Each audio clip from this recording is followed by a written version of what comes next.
Hi, I'm Cal with Technotes, Backstage Access, and today we're with Thomas Jordan, and he handles all the visuals and the lighting for All Sons and Daughters. How's it going, Thomas?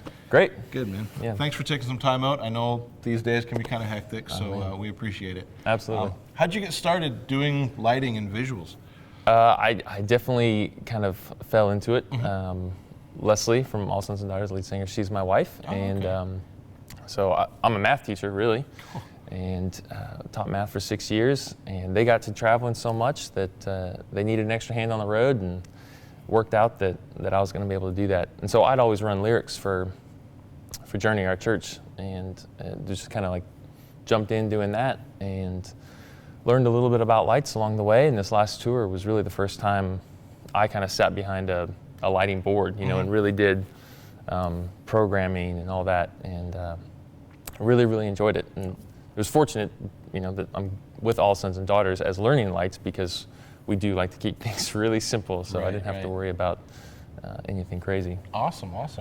Now, I know that, I mean, you think about a lot of, you know, PowerPoint and lyric presentation type stuff, it can be kind of taken for granted of, you know, it's, oh, you put the words up on the screen, how hard can it be? But there's a little bit more of an art to it, I would think, than that. I mean, you know, timing is crucial and all that. Can you talk a little bit about that and tell us a little bit about, you know, what's going through your mind a little bit when you're timing out the lyrics and that kind of thing? Yeah, definitely. I think it's been fun, you know, when you have an advantage being in the back of the room, especially with, you know, on a Sunday or any sort of worship service, because you can kind of see the feel of the room, and when, you know, when the spirit really starts to move in a song, or a group of people kind of respond, you get a chance to watch that. And vice versa, you can also watch if you're not paying attention to the lyrics and there's a momentum and you're late on a chorus or something, they, you know, the people won't have the confidence to sing, and they don't know what's going to happen next.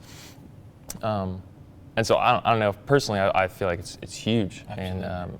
And for me, it's been fun. I do see it as a bit of an art, and to get that next slide up there with time for people to sing it, and so that in the same way, you know, they don't have to think about tempo or anything else. Like they shouldn't have to think about what the next words are going to be, and, or be worried that it's not there on time. So yeah, it's definitely something that I've enjoyed. Cool. Being able to be back there. Now, you already touched on it a little bit, but the approach to lighting is a little bit different than some other people might take. It's a fairly simplistic approach, and can you just tell us a little bit about how you guys go into it, what you look for, and what you try to create with the lighting experience? Yeah, when we were getting ready for this last tour, and talking about, you know, bringing lights and what we were going to try and create, I think we kind of found a language where we wanted it to look the way it feels. And so cool. They have kind of movements throughout a typical night of worship. And there's definitely, you know, a section that's maybe a little bit more clapping, and so that's obviously going to try and match that. But we didn't feel like it needed to move within a song. And we've done that before with motion backgrounds or other lighting cues, but we also noticed that by keeping it simple for 3 songs, keeping it the same, or sometimes even like on these fly dates, we would just keep it the same the whole night. Right. You almost get to see something really cool happen night to night. Cool. And you no longer are predicting the moment for that group of people. And we go, you know, at the end of the night, oh my gosh, Great Are You, Lord was amazing. And then the next night, can you believe, like, King of Glory, like, what happened there? You know, there was definitely something, and it's less monotonous, and you kind of almost get to be more in the moment when it kind of keeps a playing field in terms of lighting. Sure.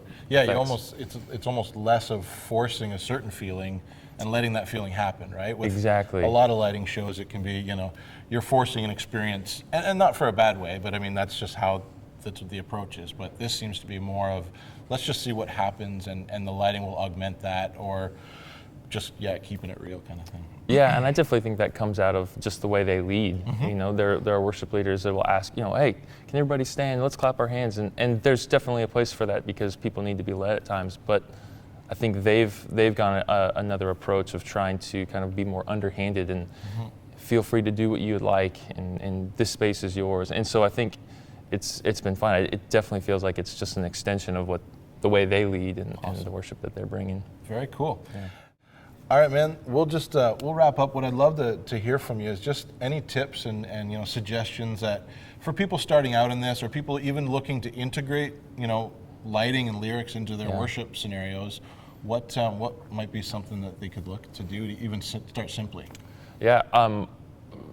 Because I started with lyrics, that's kind of how I started with this. I would just say, like, for anybody who's running lyrics or whatever else, like, it's always better to be early than late. Okay. And even if you get the wrong slide up there, if you didn't have a slide, it's almost like you could still say it's still wrong. And so it's like always jump the gun, because then people kind of have that opportunity. And that's just kind of something I've learned. And then as it comes to lighting, it's funny. Last night we had a really cool encounter with the church's lighting guy, and he said something that was really cool. He kind of came from maybe more old school, like rock and roll. Lights got to match the music in every moment. And he said something. He's like, man, watching tonight, and he's like, I feel like I learned the beauty of restraint. And he was like, there's moments that even though there's a feeling and there's momentum going somewhere, by not doing something, he's like, I just watched the people feel comfortable, and they knew things weren't necessarily going to change. And so I'm just going to kind of steal that from him. That for some people it might be discovering the beauty of restraint, and trying to find that balance. Awesome. That's well put indeed. Thanks again for your time. Yeah. Man, we really appreciate it. Again, I'm Cal with Technotes Backstage Access, and we're here with All Sons and Daughters and their crew, and we appreciate their time. Thanks. Thanks.